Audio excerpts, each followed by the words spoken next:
আসসালামু আলাইকুম। আজকে তৈরি করে দেখাবো শুধুমাত্র একটি ডিম দিয়ে super soft super spongy orange sponge cake. প্রথমে শুকনো উপকরণগুলো চেলে নিতে হবে। তার জন্য একটি চালনির মধ্যে নিয়ে নিব 1/4 কাপ পরিমাণ ময়দা।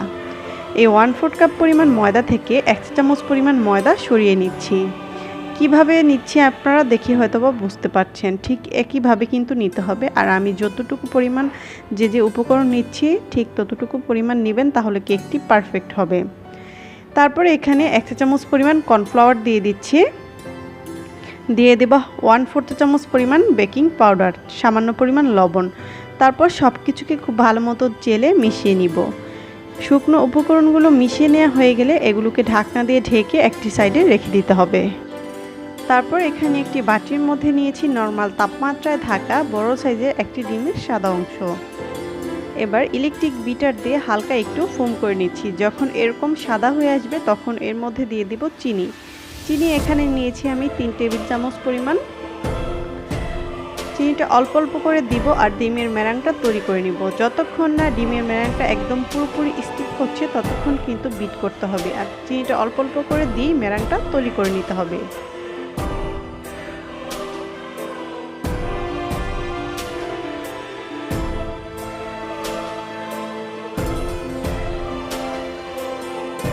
ডিমের ব্যানাংটা কিন্তু পুরোপুরি স্টিপ হয়ে গেছে। এবার এর মধ্যে দিয়ে দিব হচ্ছে ডিমের কুসুম, 1/2 চা চামচ পরিমাণ অরেঞ্জ ইমালশন, দিয়ে দেব কয়েক ফোঁটা ফুড কালার। এখানে যেহেতু আমার কাছে অরেঞ্জ ফুড কালার নেই, তাই এখানে আমি কয়েক ফোঁটা হলুদ ফুড কালার এবং কয়েক ফোঁটা লাল ফুড কালার মিশিয়ে দিয়েছি। তারপর দিয়ে দিলাম হচ্ছে 1/2 টেবিল চামচ পরিমাণ রান্না করা তেল। তেলের পরিমাণটা কিন্তু 1/2 টেবিল চামচ পরিমাণ দিতে হবে একটি ডিমের জন্য। এর থেকে বেশি দিলে কিন্তু ডিমের মেরাংটা নষ্ট হয়ে যাবে। তারপর 2-3 সেকেন্ডের মতো বিট করে নিয়েছি, এর থেকে বেশি বিট করা যাবে না।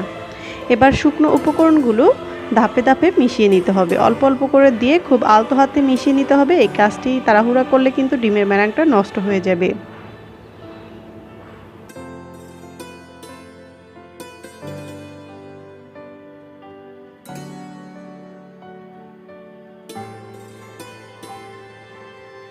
এখানে একটি 5 ইঞ্চির কেক মোল্ড নিয়েছি।